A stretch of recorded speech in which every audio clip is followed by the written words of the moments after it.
In the Twilight series, Bella is in love with a vampire named Edward and desperately wants him to change her into a vampire.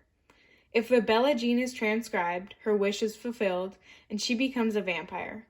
If her wish is not fulfilled, she stays human. Transcription of Bella is influenced by 3 different proteins: Edward, Victoria, and Alice. Edward can transform Bella into a vampire, but Victoria is Edward's enemy that can block him from doing this by killing him first. Alice is Edward's sister who can see the future and kill Victoria before she can kill Edward. This pathway illustrates that the Edward gene product stimulates the transcription of Bella, but the Victoria gene product can inhibit the action of Edward, and the Alice gene product can inhibit the transcription of the Victoria gene product. This is our total network. Now let's look at some mutants.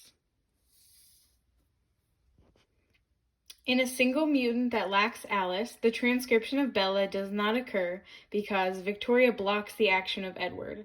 The phenotype of this is that Bella stays human. In mutants that lack Victoria, transcription of Bella still occurs because Edward activates it, and the phenotype is that Bella becomes a vampire.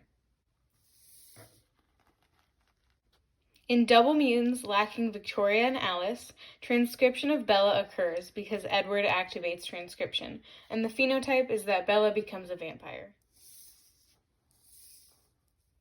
In double mutants lacking Victoria and Edward, transcription of Bella does not occur because Edward is no longer available to activate Bella's transcription, and the phenotype is that Bella stays human.